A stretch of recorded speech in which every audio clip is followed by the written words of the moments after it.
This week's podcast is sponsored by MPB, the simplest and safest way to sell photo and video kit. Free up funds from your kit bag and get paid fast. Find out how much MPB will pay you at mpb.com/sell.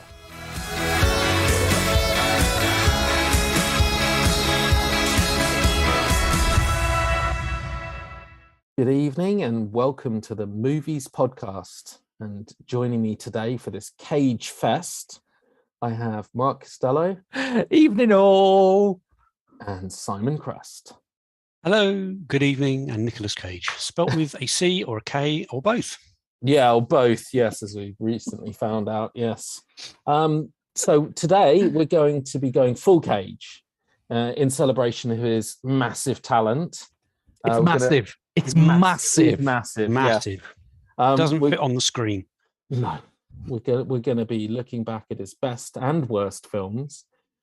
His recent, very honest Ask Me Anything session, and also giving all the latest film, TV, and 4K news that's not related to Nicolas Cage, including early looks at Arrow's Wild Things and Candyman. And also, I think what has just dropped today is 12 Monkeys, but maybe. Oh, yeah, it has. Yeah. Yes. And Singing in the Rain, 4K. Nice. And strong arguments here, Mark, for why Peacemaker and Severance should be on your must-watch TV list for 2022. Robust. They'll be robust arguments. Still not going to persuade Healthy. you, am I? No. We were going to start with a review of Unbearable Weight of Massive Talent, but none of us have seen it. And Tom, unfortunately, was caught up with the unbearable weight of his own massive talent and is unable to give us a rundown. But according to him, it's just not very good and you shouldn't see it, basically.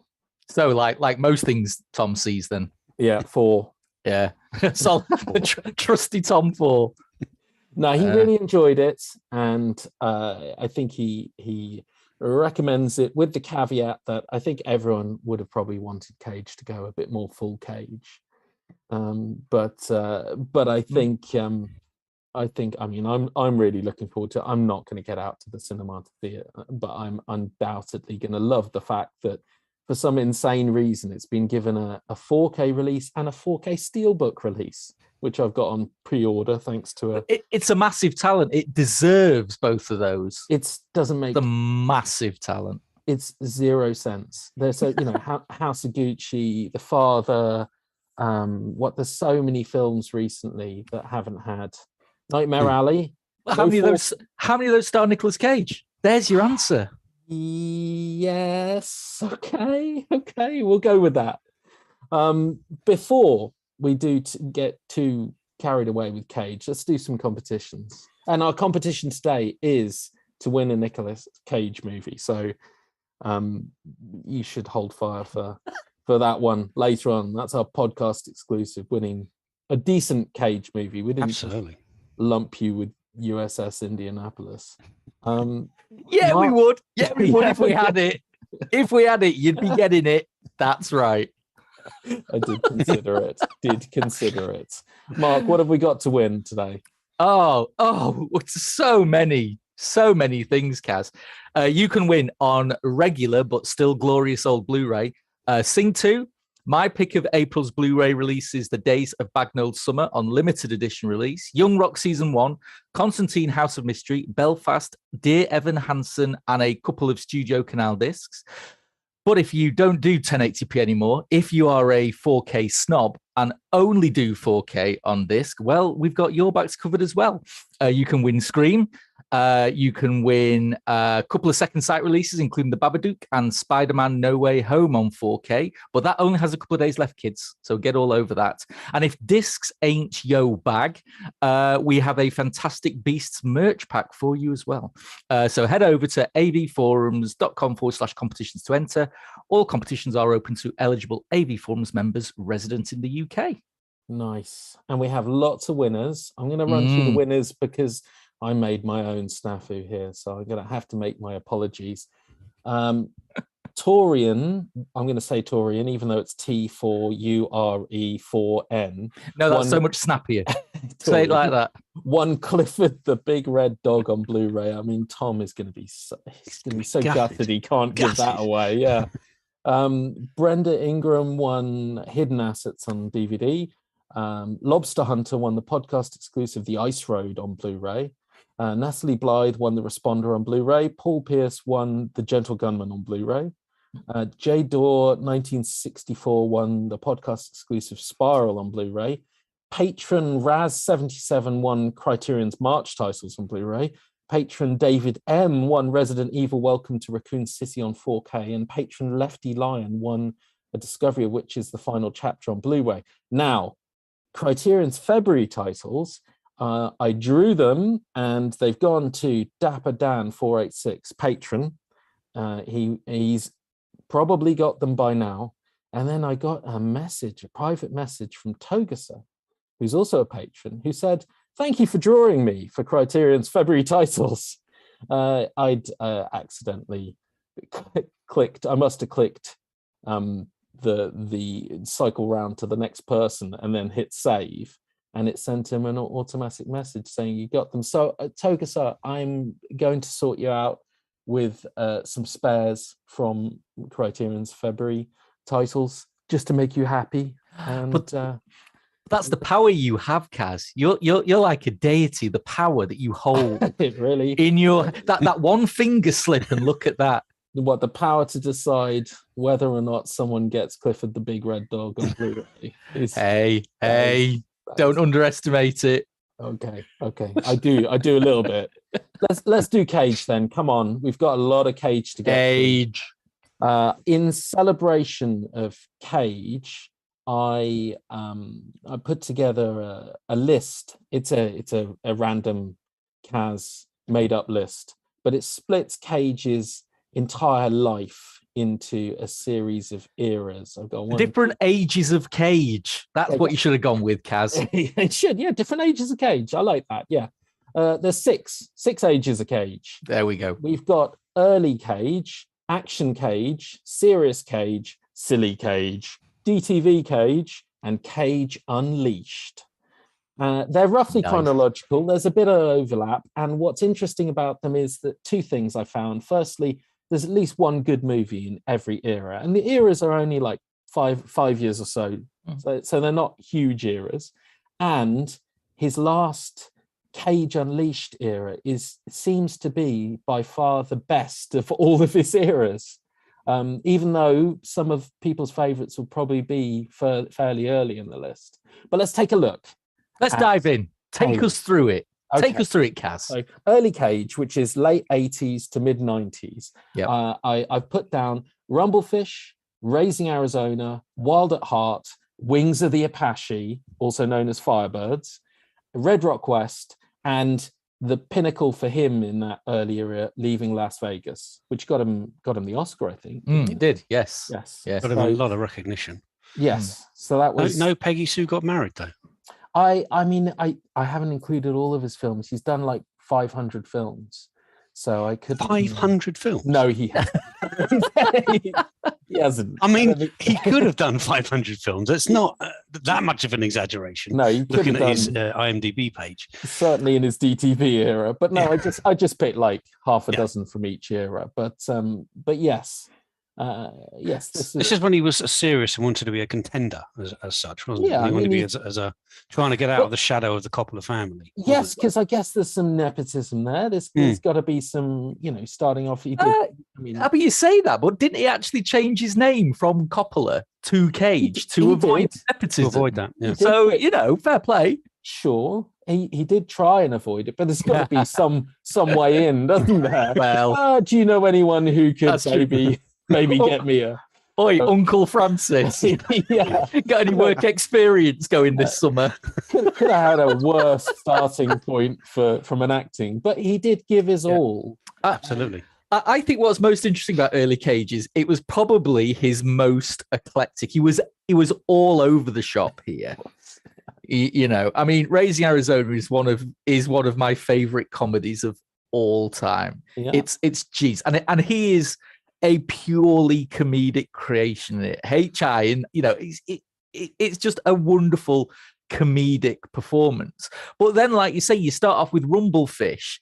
You've got your Wild at Heart as well, which is a really crazy. Well, obviously it's Lynch, isn't it? So it's a crazy concoction with dark humor, with insane intensity. You've got things like, I know you've not got it on the list, but Vampire's Kiss, where he's eating cockroaches for shits and giggles. He's all over the shop here, and I think it's because he's trying to find his niche. He's got Wings of the Apache, where he's trying to get some Top Gun glory in there. So I think it's a great period, but it's for me, he is finding himself in that.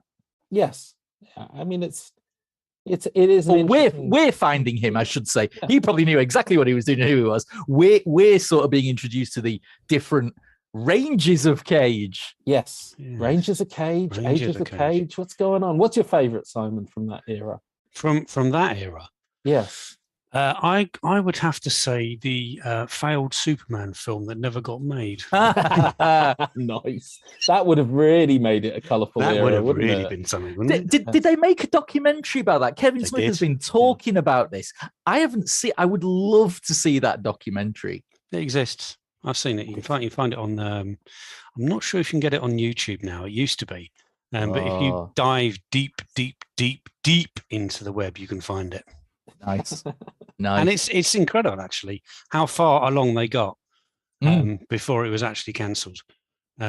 Quite incredible that that suit was the thing. But Cage was there, and he I don't know how would he have made a good decent Superman. No. It's difficult, isn't it? I mean, he would have given a magnificent performance because he always does, but it wouldn't have quite been the Clark Kent Superman that you would come to expect from the comics. It would have been just a little bit. Tell. I think there have been some choices. There have been some choices made.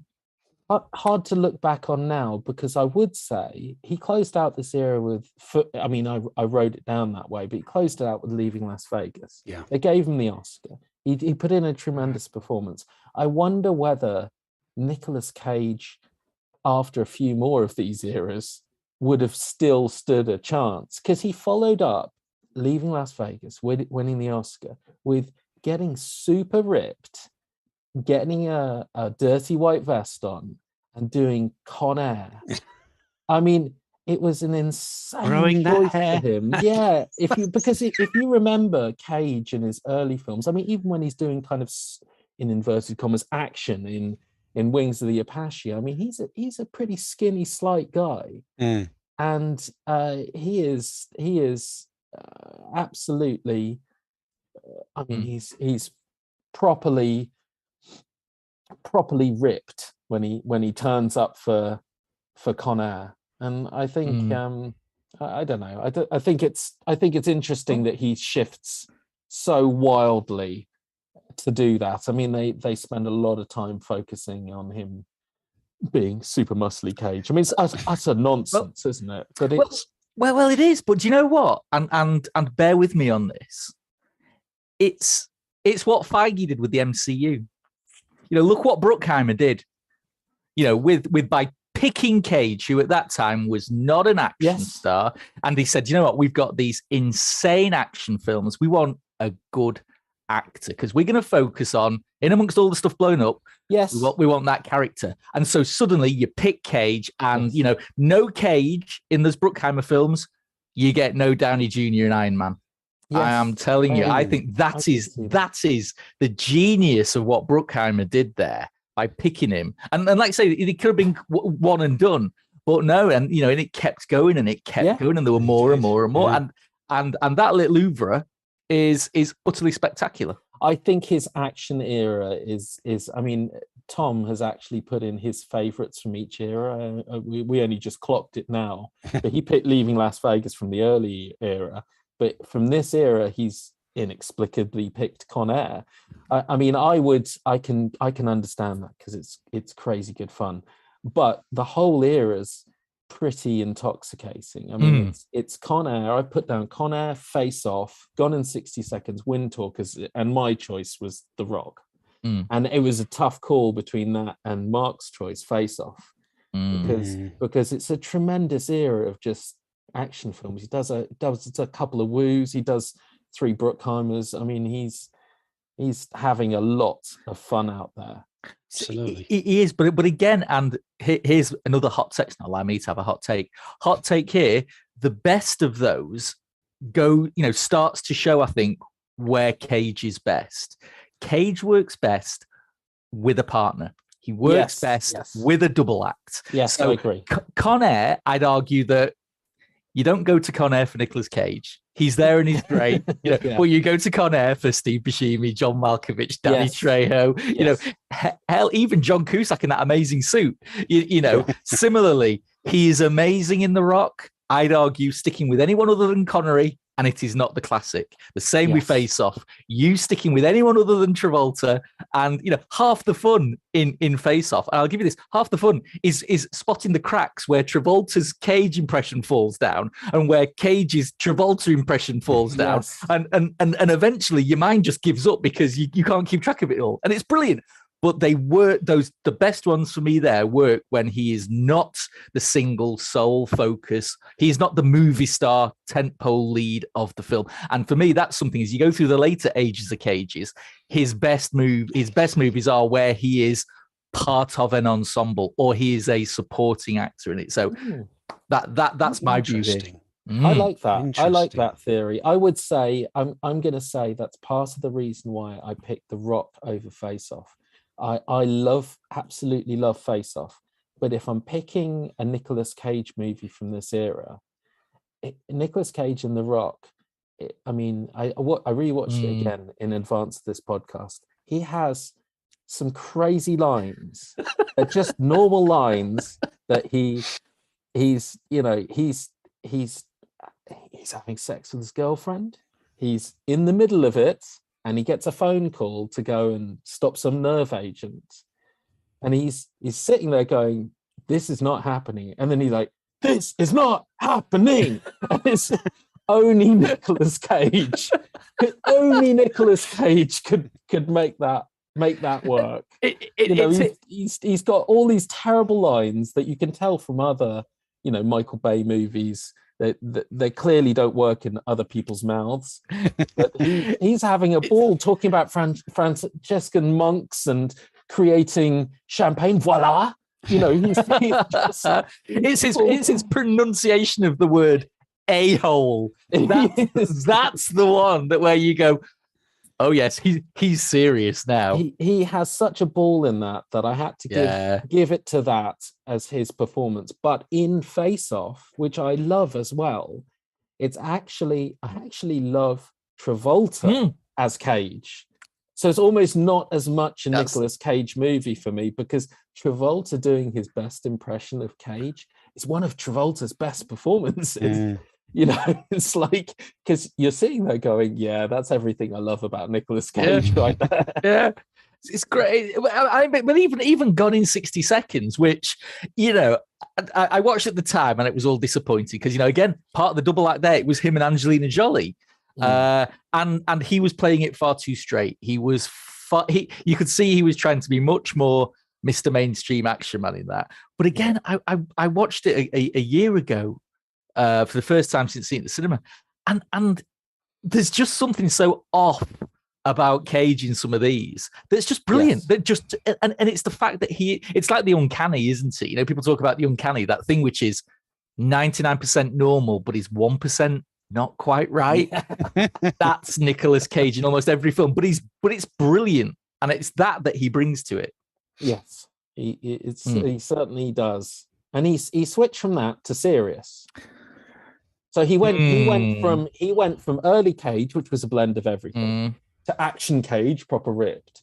And then he went to serious Cage. And for the serious list, we've got 8mm, Captain Corelli's Mandolin, Adaptation, Matchstick Men, Lord of War, World Trade Center, and Bringing Out the Dead, which was Tom Strips.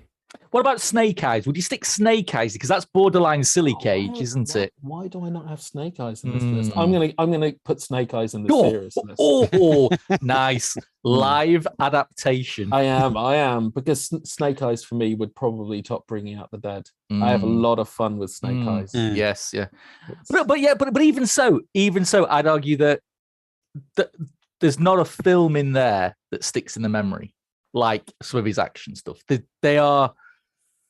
I mean, I don't know. I mean, I don't even like adaptation. I'll be honest. I'm not a fan of adaptation there. Out of the ones on here without Snake Eyes, which I recently rewatched, which was great. The one I most want another rewatch of is Matchstick Man. I think it's a small little crime drama, but he plays it. It was him and Rockwell, wasn't it? It's Ridley Scott, isn't it? Yeah. He plays it proper wild within the constraints of it. I think of all of those, I think it's the unsung hero. Adaptation obviously got a lot of pundits and it's I think they liked it, but I think for me the thing with adaptation is you almost got it was two Charlie Kaufman rather than and it was almost like Cage met his match in the out there stakes, and it was just like it was like my mind couldn't compute what's going on. Kaufman, Cage, there's two Kaufmans, there's two Cages. Oh my god! Yes, I can think so. I can see how playing against himself wasn't working for him. Yeah, I might need to give that one another go, but yeah, certainly. I mean, you have to look at World Trade Center in there, and he's taken a different turn there. Worthier films, less fun films, less fun Cage. Boo. Are you gonna make an argument for 8mm, Simon? No. I didn't think so. Bring Out the Dead, though, I reckon. Lord of War's okay. I haven't seen Bringing Out the Dead for a good while. I need to give that another go. Yeah. I reckon Simon is going to be all over the silly Cage. Silly Cage. Simon is a silly Cage advocate, I reckon. Because it's got his favourite film of all in there, Drive Angry. Drive Angry. That was 3D, wasn't it? Yes, it was 3D. I reread your review. You remember when we did all those 3D discs? Or I did. My God. Drive Angry had tyres flying at your face. Yes. So silly Cage was like late 2000s, early 2010s. I think I stretched the era, but you've got a couple of Ghost Riders in there. You've got a couple of National Treasures in there. I mean, he'd started doing sequels by this time.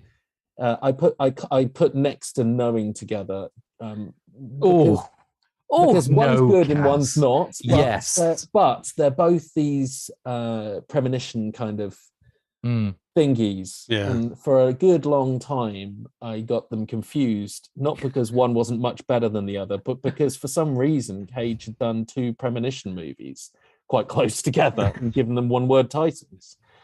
He also did Drive Angry, which was thoroughly stupid. It was mental. I mean, I have to say, what a film.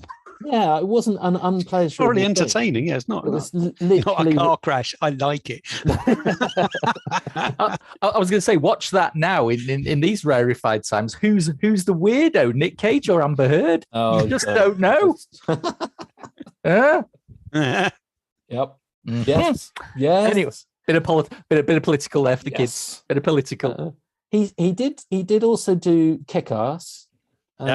Which brings me actually to his Ask Me Anything, because on his Ask Me Anything they asked him who he was most inspired by in his portrayal of Big Daddy. Was it Big Daddy? The character.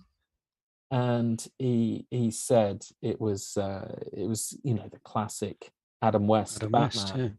And he said that he said to Adam West he was channeling Adam West's Batman in this portrayal. And Adam West said to him, "You were trying to." Which I thought was tremendous. Brilliant. Yeah. It's actually, he did this Ask Me Anything, and I think it's changed. I mean, it's been a whole immeasurable amount of good press for him. Because in an age when, a lot of actors are assholes, and they're being like public assholes, and they're thinking they're still going to get movies and not have their sequel to Bright cancelled. I mean, you know, it happens to a lot of big people, and Nicolas Cage turns up. Famously, he's very quiet on social, and he turns up and does this Ask Me Anything, and people send in messages, and he was really, really nice, you know, talking about, I think someone said to him he was once regarded as being one of the very few actors who brought something different to the acting scene. And he turned it around and said, these are the 5 people who inspired me. So I appreciate what you're saying, but actually, these are the people who brought something different to the scene. I just tried my best to learn from them. I mean, every question that tried to show he might have a big ego, he turned it around and showed he was actually a really nice guy. Yeah, but again, and I think the thing with Cage is you see it all the way through. He's never had an ego in any of his films. You know, all the way through, and I think that's possibly now why we're seeing. I agree with you, Kaz. I think his most interesting age is now. Might not be his best age, but I like some of the stuff he is putting out certainly in the last sort of 5 or 6 years. I think we're getting a higher hit rate. And granted, for a minute there, we thought he was going all Willis, didn't we? You know, yeah, we're coming to DTV. Have film camera will work for food kind of thing, especially with those crazy stories about his insane spending. And he was dropping millions of pounds on buying a planet 20 galaxies away or something stupid like that. But the thing is, and this was the difference, I think, you know, whatever the dreck he was in, he was always Cage. He was always good. And he was always on. Whatever version of on was needed, he was always on. And I think we're seeing it now, and the AMA I think confirmed it. He's just him, and that eccentricity that comes through in his performances that we all really like. It's just him. And it's brilliant. And we like the fact that here's someone who can be eccentric and brilliantly eccentric, as opposed to the normal people who are eccentric and it's an affectation, or they're eccentrically a dick. Yeah. You know? And I think that often the case. Yes. And I think that it's just nice to see that exactly like you said, he's coming out at this moment in time. It's all coming up roses for him. And it's brilliant because he deserves it. He does, because he's sat through. I'm going to take you through the DTV era. We're not going to talk about them because they're just bad. But I just listed some of the better ones. We got Dying of the Light, which I watched in advance of this podcast. Don't anyone ever watch that. The Runner, Pay the Ghost, Dog Eat Dog, Running with the Devil. Also watch that. Now, Dying of the Light is Schrader, by the way. Paul Schrader, like Taxi Driver Schrader. And Paul Schrader did The Hills. Come on.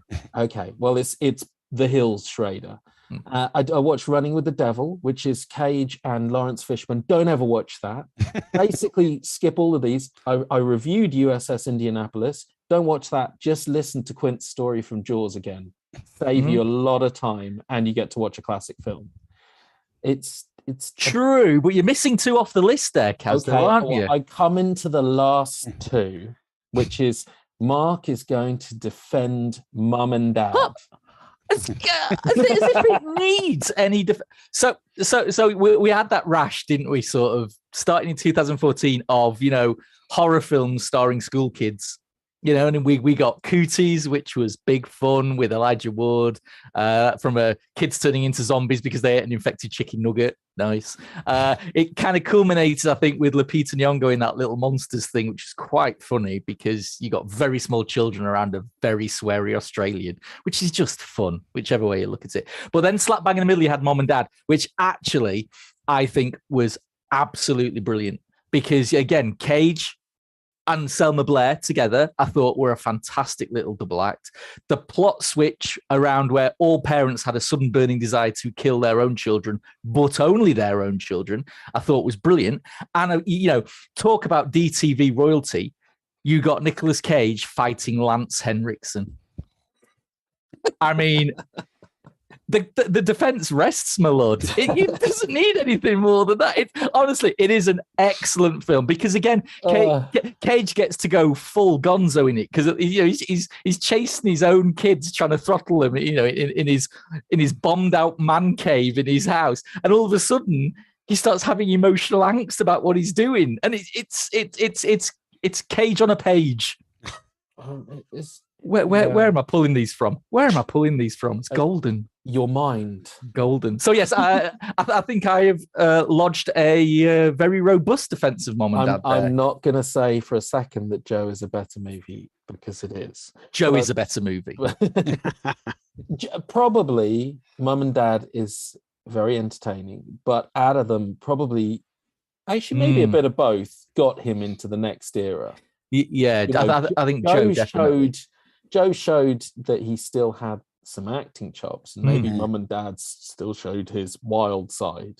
Is the next era I've called Cage Unleashed, and in that we get Mandy and we get Color Out of Space, which the two of them put together is mental enough, and then we get Prisoners of the Ghostland, Willy's Wonderland, Pig, and I mean, he cameoed in Spider-Verse and was crazy in that. And then Unbearable Weight of Massive Talent, where he gets to play all his best roles. I mean, it's been an insane ride, these last few films. And it's interesting to see we've reviewed the most out of these. I didn't actually put... we've actually reviewed all of his films. Yeah, all of Cage Unleashed period. It's nice to see him go mad. I mean, not everyone loves Mandy. It's great, but not everyone loves it. Not everyone got on board with Color Out of Space, and you can understand why. They're proper kind of throwback 80s, but made now. Yeah, but again, though, I'd argue that Mandy is less a Nicolas Cage film than who's the director of that? The guy did Beyond the Black Rainbow. I can't remember. But I don't think Cage was the real star of Mandy. Yes, he got to go a bit gonzo with a chainsaw at the end. He got a massive chainsaw. But and the same with Color Out of Space. You go and watch Color Out of Space. The film is nuts. It's not a gonzo Cage performance in Color Out of Space. No, he's reining it in. as much as he can. Yes. So again, I think, and I'll be fair, I haven't seen Prisoners of the Ghostland yet, because I keep getting put off by some of the terrible reviews from trusted and learned critics whose opinion is well. A trusty Tom 4 means it's a must-watch in my book, but again, I'm liking that now he seems to have settled in, and he's been given the opportunities now to almost go back right to the very beginning with that eclectic genre mix. And he can do a celebrity cameo in a massive big kids animation film. He can do the insane Japanese gonzo slasher fest, or he can do something a little bit more subdued, like Pig, and it's good to see him almost going full circle back to where he started from, but with that weight of massive talent coming to bear on everything. Like the way you brought that in there. It's interesting, in his AMA, he listed his personal favorite movies, and it showed a lot of self-awareness, because he said obviously Vegas. I think he said Vegas, Bring Out the Dead, and Pig. Yeah. Which shows a massive self-awareness across some of the terrible films he's done. I was going to say, let's be honest. If you pick The Wicker Man, we could pretty much adjust. Everyone would have logged off then, wouldn't we? Didn't even make the list. The bees. But yes. But yeah, it's I mean, it's an interesting. I'm gonna leave it with one last comment, and appreciate this didn't show what a nice guy he was. Well, maybe it did, but it was the funniest question asked of him for me was someone asked him, "Good evening, Mr. Travolta," and said, have you ever regretted swapping your face with Nicolas Cage all those years back? And he just answered back with a ha ha ha. And you could tell he thought it was very funny. I thought that was the best of all the questions. Yes. Bravo internet, bravo. Yes, absolutely. Yes. Right, we've talked a lot of Cage. I mean, there's a lot of Cage to talk, I think. We could have talked more if you were here, Tom. We could have eaten a peach for hours. Nice. could have done. But we've got more to talk about. Serious stuff. Serious. 4K. Like what, Kaz? Like what? 4K. 4K. 4K. 4K is a serious stuff. 4K is so. Simon has got arrows coming all out of him. I do. Right I've been stuck with a load of arrows. Tish. For the past few days. Yes. I've got no particular order other than that I've only just seen this one. This one dropped through my letterbox while I was at work, so I only saw it when I got home. 12 Monkeys. I'm presuming it was released today. It was, yes. Okay, so it won't be up on site and probably until Wednesday at the earliest because I have not yet watched it. I've only seen the first half. Yeah. As you know, we like to watch everything thoroughly to make a full and just. By Wednesday, we'll find out. By Wednesday, we'll find out. With some kind of fault from Arrow. Exactly. Yeah. But what I've seen so far, I'm very impressed. I mean, I love the film. The circular nature of the film is simply wonderful. And you can't really talk about the film without going into spoilers. So I don't really want to go into the film so much. Save it's a good Bruce Willis. It's a very good Bruce Willis, and it's an outstanding Brad Pitt as well. I was talking to Nikki earlier. I was thinking, was it his first film or was Thelma and Louise's first film? I can't remember which. I think Thelma. Thelma was first, but didn't he film this before it and it came out? I can't remember the order of it. No, that's because I think he did. I think he even did True Romance before he did that one. Yeah. I thought they only managed to get him because he was cheap at the time. It's before he was catapulted into being a superstar. Yeah. And that's how they managed to get him. And he does a spectacle. I mean, I've only just, as I said, I watched the Asylum scene. Just about 55 minutes is when I stopped it. And he's absolutely outstanding in it. I'd forgotten just how nuanced and how clever he was in his early career. Absolutely brilliant. So yes, it's a terrific film. The way everything ties together up nicely in a bow at the end, and all the seeds are there all the way through. It's great. Nice. It's great. The picture itself, what I've seen so far, is quite nice. It says a brand new 4K restoration from the original negative by Arrow, approved by director Terry Gilliam. Well, that's pretty cool. And I would agree. It's really quite nice. It still looks very nice and filmic, so it's got a nice sort of film grain on there.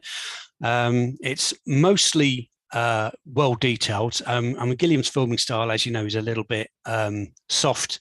Anyway, he uses lots of fisheye lenses and spherical lenses and distance, that kind of thing. So it's reasonably soft, but it's very, very intricate, and you can see everything in there.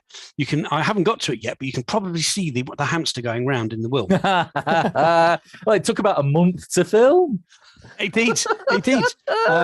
And I will say as well that the hamster factor is actually on the disc as well. There's only one disc in here. It's actually in the machine at the moment, but there's only a 4K disc in here, plus the booklet that you get with all the Arrow releases. So everything's on the disc. What's the soundtrack on it, Si? Because now that Arrow have started to sneak cheeky Atmos tracks in, they have. Yes, I'll be coming on to that in a minute. On this one, it's a DTS 5.1 and a 2.0. Cool. The original. Both of which have been released before. There's nothing new there. I listened to the 5.1 and it was really quite good. It's nothing new or particularly outstanding, but good. Very, very serviceable. Reasonable bass, good directionality. Yeah, I was quite impressed with it. So I'm anticipating a fairly decent scoring for this one. Although people will have seen it before it goes up on site, no doubt, just because of the way that it came to me. The other two discs I have, I think maybe with Arrow's current issues. Say issues. Okay, Kaz. I was going to go with infamy, but I felt a bit harsh. But issues, I think there is probably a not unreasonable feeling of maybe waiting a little bit of time before picking up these titles, whereas perhaps the same people who would have previously pre-ordered them and who are out there pre-ordering Second Sight's Drive for 50 quid, maybe hold fire even on a 22 quid 12 Monkeys 4K until they've read a few reviews just to make sure that a scene isn't played twice, or the HDR grading doesn't just disappear in half of the movie, or something doesn't happen which results in one of those Arrow Twitter notices saying it's been brought to our attention that our our own QA team haven't noticed something, and that we've had to be told by people buying the disc something wrong with them. Yeah, we're very sorry. The T-Boy had a hangover that day. I mean, it's an unfortunate pattern that I can see why people might wait. So it may be that actually people will happily wait until after you've done the review. Well, I mean, so far, 55 minutes in, it seems pretty okay. Good. It seems okay. Yeah, it's Dolby Vision as well, so it's pretty good. Fairly natural. Skin tones are good. Fairly bright, but natural. It's not overblown and pushed. And oh my god, that's really HDR. No, so I'm thus far I'm impressed. Good. Nice. I like excellent. Thank you, Si. That's all right. That can go over there.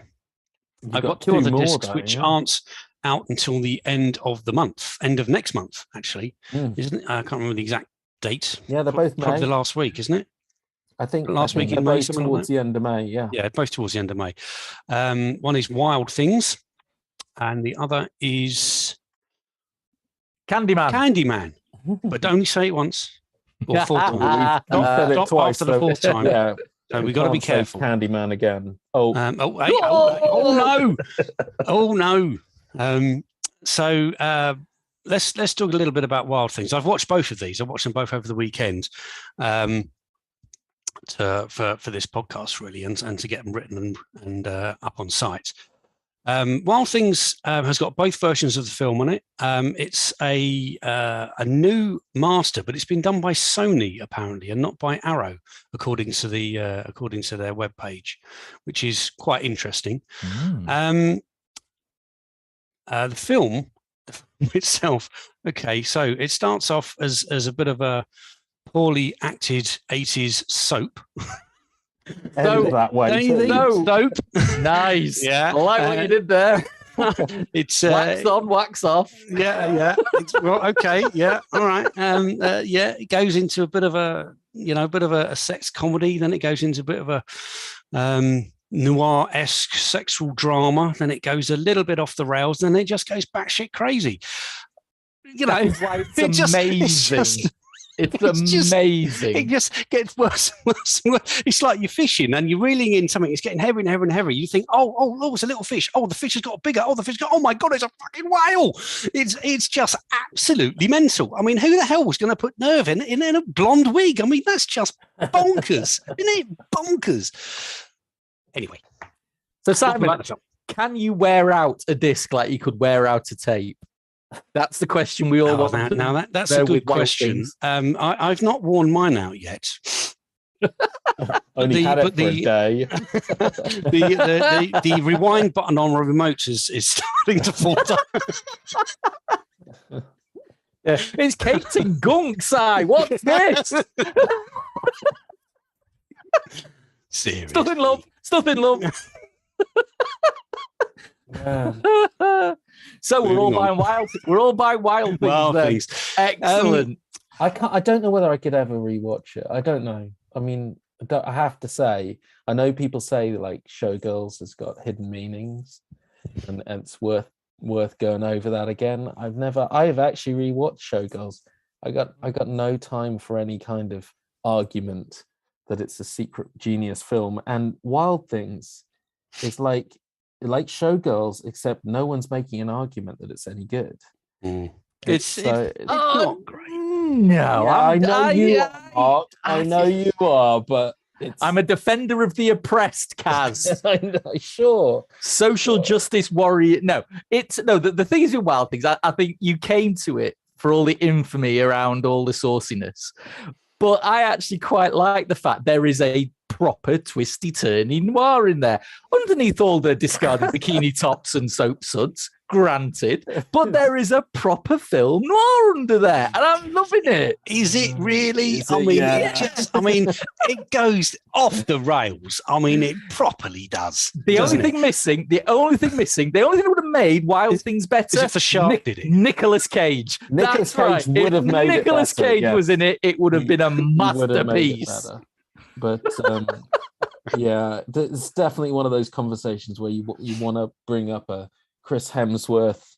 Is it really meme? Yeah, right meme. then? Yeah. That's, Is it though? you know, Is yeah. it though? No, yeah. Yeah. What's the dislike, Simon? It's from Sony, so I mean, I'm guessing that's pretty good. We've lost Simon. It's so good. He's gone back to the disc right now. He couldn't bear to be away from it any longer. He probably had that scene paused in the corner while he was doing the poddy. He probably did. Yes. Look, here he is. He's back again. Sorry about that. I don't know what happened there. So, where are we up to? Can I talk about the picture, or are we not interested? Yeah, that was what we asked, and then okay, you asked about the disc. Yeah. Okay. So, two versions of the film, both are from the culled from the same master. Details very good, obviously. Nice bit of skin texture. Thought I'd get that in there. I felt that the again Dolby Vision, it seems to have been dialed up a little bit too high for my liking. Now, the film is very, very bright. It's always been quite a bright film. It's filmed in Florida Keys, so it's extremely bright. It's hot and sunny, and it's meant to be. It's meant to be hot and oppressive. And you get that. I'm not going to deny. But it just seems a little bit too bright, you know? Conversely, when you look at some of the highlights, when you see sunlight glinting off of seawater, for example. I mean, it's so bright. It makes you blink, and that's fantastic because you want that from an HDR, don't you? You want it to feel like, my God, that's such a bright sun. But when you transpose that towards the sort of the grass and the sun and the clothes that they wear, it just seems a little bit too hot to me. Maybe me. It may be fine, but to my eyes, it just seems, you know, just to tweak it a little bit back a bit, you know, just tweak it a little. Recall. Wait for the recall. Wow, this they is interesting. They cocked up the HDR grade, just like, what is it, Vinegar Syndrome did for Flesh for Frankenstein. Everything looked like they got a massive suntan. I mean, you'd think it's hot. It is hot. You'd think even if Arrow make a few mistakes, that Sony been pretty consistent. I can't remember the last time Sony stuck out. Maybe it is just that's the choice that they made. You know, it could be. Maybe it's a William Friedkin and deciding that the French Connection looks better if everyone was blue. Maybe it's that kind of this. Yeah. Yep. Oh well. What about Candyman? Candyman, awesome, absolutely awesome. One of the best horror films ever made. One of the best interpretations of a book of all time, and it's awesome. I reviewed this on site 2018, was it, when it first came out? Something like that. Yep. 18, something mid something like that. I can't remember exactly when. Arrow double disc. Double disc, yeah. A late release. They stuck on the UK what they call the unrated cut, which was the UK release. Right at the last knockings, they just threw that in. Fantastic to have that. And this release, I mean, they say it's a brand new 4K release from the original camera negative, supervised by director and DOP. I think it's the same master. I don't see they would have done it again. No. I think that's what they've done for all of them. All it's had is an HDR Dolby Vision grade, and that is brilliant. That's really well done. All right. You get some, all that luminous graffiti in the ghetto. That comes out really well. There's certain scenes when the two girls are walking along and the sun's going down. He does a lot in that sort of that magic hour, doesn't he? Bernard Rose, isn't he? When he films a lot in that magic hour, and you can see the sunlight coming through, and it looks like you do right now, Mark. Actually, it looks like really glowy, orangey, very nice. Ill, really very nice. Black is fantastic. White is awesome, actually. The flash is there when she's taking the pictures with her flash camera, flashing on the screen. It's really good. Blood is sickly and awful. Oh, I'm super impressed. Oh. Very, very good grain structure. And the unrated. The UK cut, the UK theatrical cut, is as good as the R-rated cut. So both films are on there by seamless branching. So the few, I don't know, was it 10, 15 seconds difference between the two, there is a slight dip, but it's much, much better than it was on the Blu-ray. So they've obviously done something to it rather than just bash it, throw it into the case. Yeah. I'm trying to think if there's any new extras on it. Oh, no. What's the Atmos like, Sites? The Atmos. There is an Atmos what track. We want. Yeah. It's, you know what? It's pretty good. It's pretty good. The opening of it, that Phil Glass's score, when it's coming through with a heavy bass and the chorus, and that's all going on. And then Tony Todd's voice comes in. Oh, it's like the voice of God. It's everywhere.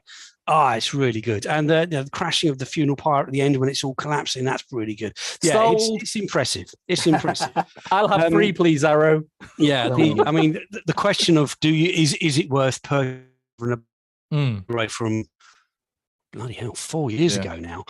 I think I would say yes, it's worth it. You get the 2 films now on the one disc. You get everything together. Whether or not you're going to pay the extra money for the extra bells and whistles, the tap version, which is the one that is coming out, or you wait another month or 2 for the bare bones, that's up to you. But I mean, it's a worthy upgrade. Detail wise, there's not much in it, but the HDR grade, the Dolby Vision on it makes it a different film. It's really good. I'm super impressed. Nice. Brilliant, excellent. Wow. Cheers, Si. I think Arrow have done us reasonably proud. Yeah, I think that it could have been. Yeah, it could have been worse. It could have been like Henry. There could have been some recalls. Yes, none so far. but tell us about Singing in the Rain on 4K.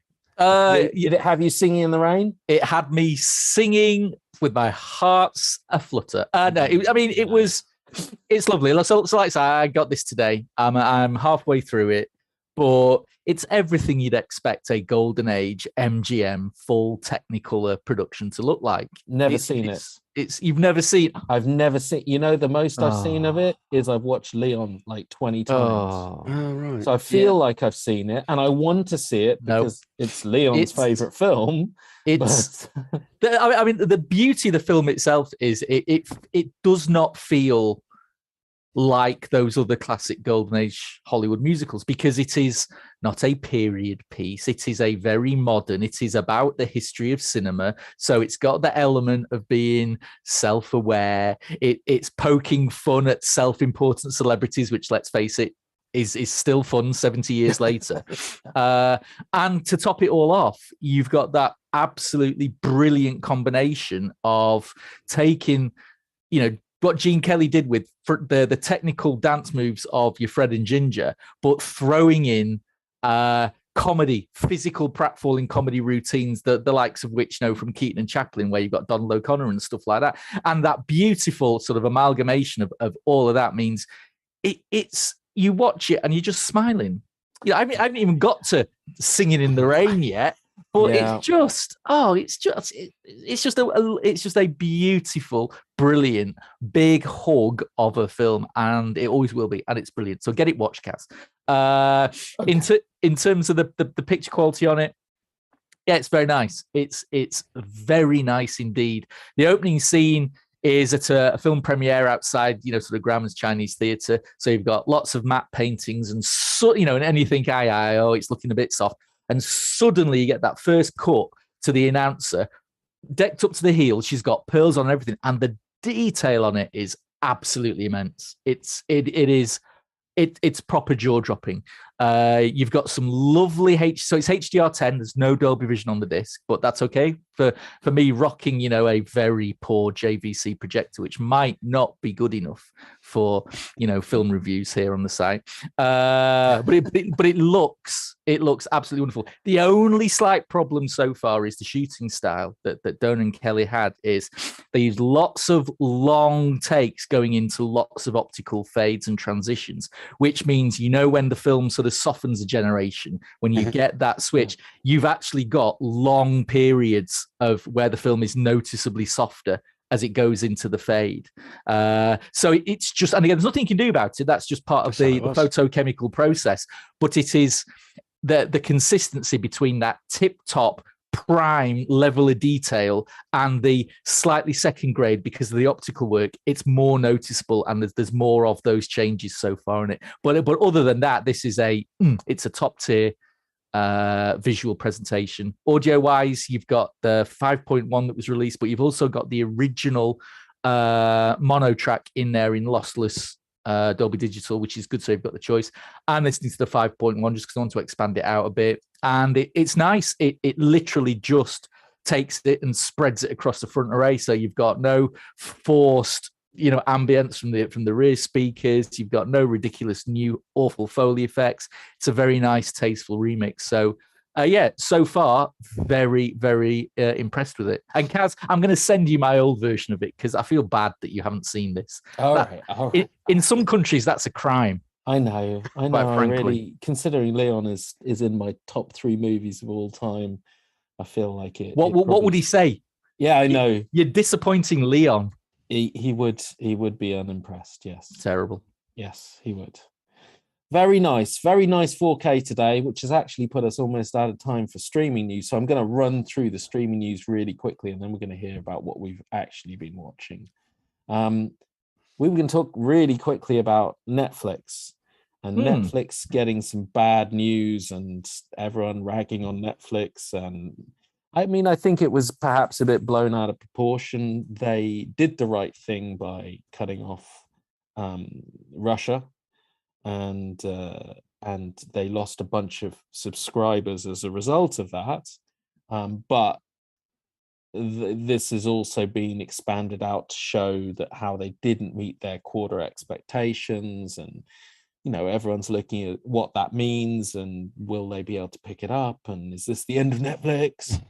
And then everyone's looking at what's coming up in May, and it's like, well, there's nothing there to save Netflix. I mean, really, it's a little bit short notice to be looking at just what they've turned around. I don't think anyone could have predicted this turn of events, and it's a pretty good May. I mean, I think it's a great May. Yeah, they got Stranger Things, which is one of their strongest tentpole features, and has been for a long time. I think a lot of people will be looking forward to it. They do spend an awful lot of money on it. I read today 35 million an episode. Is that what it was? That doesn't make any sense on the kids. That doesn't make any sense, but that's the only explanation, Simon.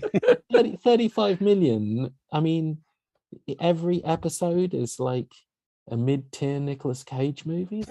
Without Nicolas Cage. Without Nicolas, I mean, it doesn't make any sense to me, but I do enjoy it. I'm not sure I enjoy it 35 million an episode. Enjoy it. I think maybe that's quite a lot. But anyway, there's that. Love, Death and Robots Volume 3. Love that. Out.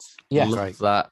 I do have a lot of time for that. Yeah. So I'm looking forward to that. What I'm not looking forward to, which I should have been looking forward to, is the latest Ghost in the Shell. I love Ghost in the Shell. I love all things Ghost in the Shell until Netflix came along and released Ghost in the Shell 2045, which is, I mean, it should have all the ingredients I like, but the animation's kind of this new CG 3D thingy.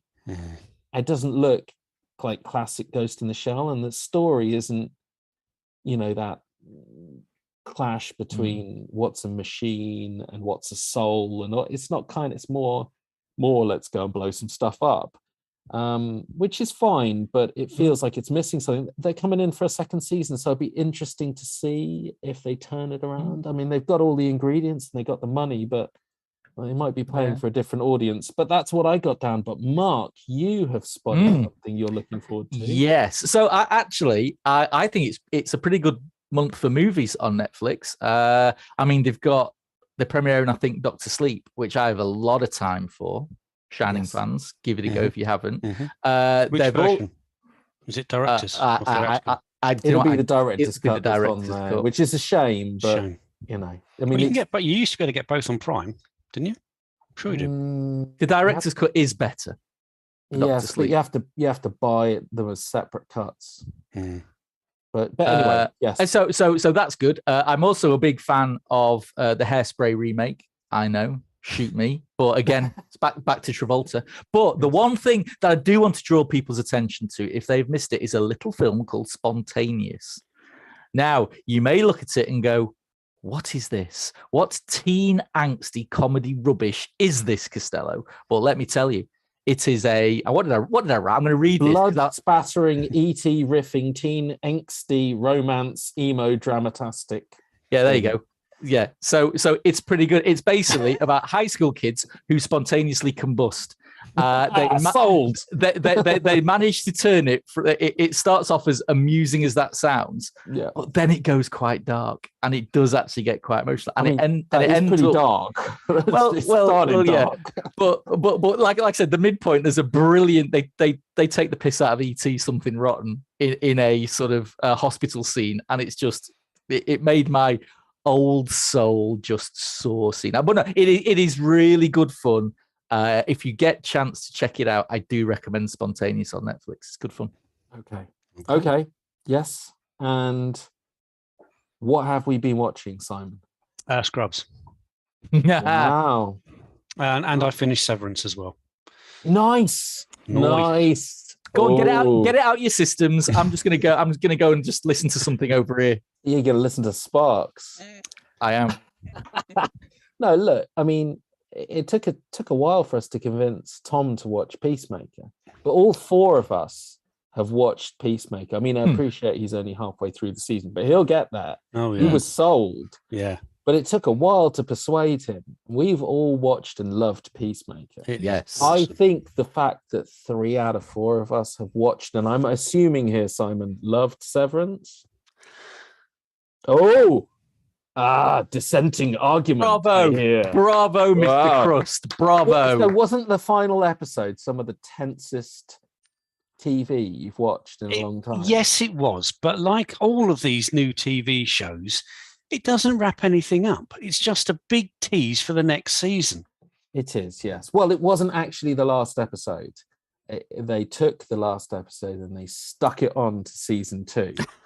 So I think that would make more sense. It's possible that the last episode would have been a bit more satisfying. Yeah. But as soon as they knew they were getting another season, they pulled it off the end, and stuck it at the beginning of the other, like they did with Titans and a bunch of other things. And so the last episode is just one fat cliffhanger.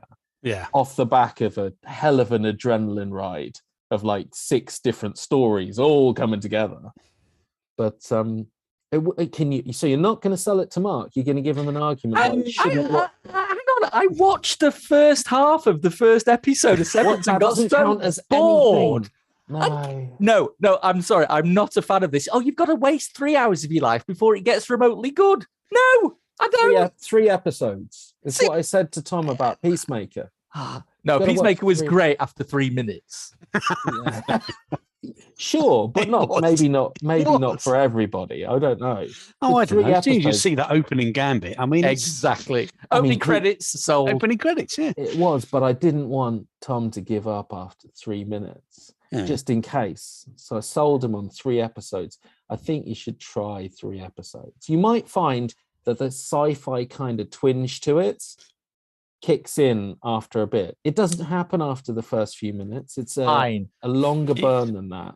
It is a very long burn. Okay. It takes a long time to get going. No, now I'm out again. Which is a bit of a shame. I don't think it needed to. The idea is quite good, but it's not a new idea by any means. You know, the nefarious company that may be doing something good, maybe doing something bad. We don't really know. We never really find out. I bet they're doing something bad. No, that's... I'm just going to throw that out there. Actually, what got me was the actual concept, which hasn't been done before.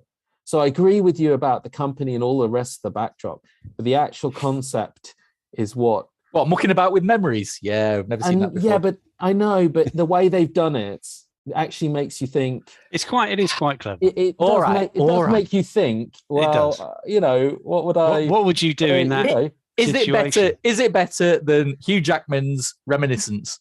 Yes. Well, all right, I'll give it a go then. Yes. I mean, honestly, it's probably the reason Tom isn't here today, because during his working day, he agreed to do the podcast, and then he flipped over in the evening and completely forgot we had the conversation. So This is where we're at.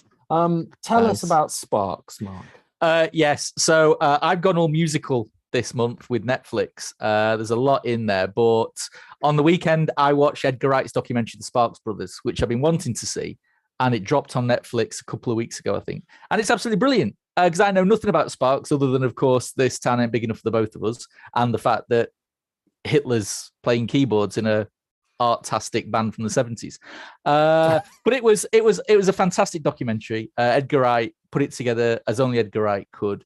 But it was just amazing seeing so much footage of this band. You know, we were talking about the ages of Cage. You could talk about the ages of Sparks. You know, you just don't realize how popular they were, and then they disappeared to nothing, and now they're back again, and all this. And it's just a really, if you like your music documentaries, I am not a huge, like I said, I'm not a huge Sparks fan at all. But I want to go and check out their music after watching this documentary. So that's good. And the other thing that I've been watching on Netflix are the remastered series. These are short 1-hour documentaries looking at music icons from across the ages. And the two that I've watched recently were about the killing of Sam Cooke and the shooting of Bob Marley. And they're just fantastic little. Well, you say that, but they're fantastic little. They're an hour each.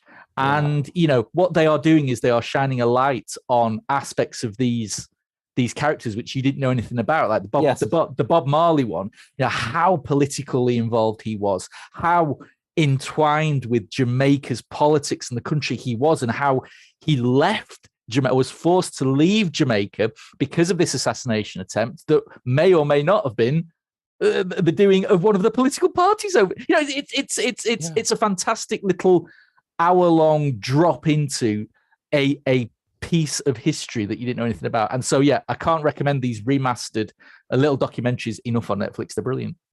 Okay. Good. Right. I'll watch some of those. You watch Severance. All right. Done. Right. Let's close it off with the podcast competition, which is Atlee to win a copy of Nicolas Cage's Pig on Blu-ray, which I think is a worthy prize. Absolutely. Biffing prize. So if you want to figure out which your best answer is for this, you have to answer this question, which no one else has access to but people listening. Who plays the lead in Nicolas Cage's Pig? It's a really hard question. I mean, I didn't even know pigs had names. I mean, that's just really difficult, Kaz. It's really tough. So yes. So there you go. That's it. Bring it on home, Kaz. Wonderful. Bring it on home. That is it. That's it for the AV Forums podcast this week. My thanks to both the hardware and movie teams, but mostly to Mark and Simon for actually turning up, unlike Tom. You know, thanks, Slacker. Tom. Thanks, Tom. You even remember us. If you enjoyed this podcast, please give us a like and subscribe to the channel. Plus, hit the notification bell so you don't miss out when we publish our live streams, product reviews, and more. You can follow us on Twitter and Facebook and bookmark avforums.com for the latest reviews, news, and videos. Plus, why not leave us a 5-star rating on whichever service you use, if they allow it, but only if you enjoyed the show. Tom won't. Tom will give us a 4 out of 10. He might do 4 out of 5, hopefully. You won't notice it's out of 5. I'm Cass Harlow. Thank you for watching and listening, and join us for the next podcast on, I believe, the 9th of May. Thank you. Wonderful. Cheers, folks.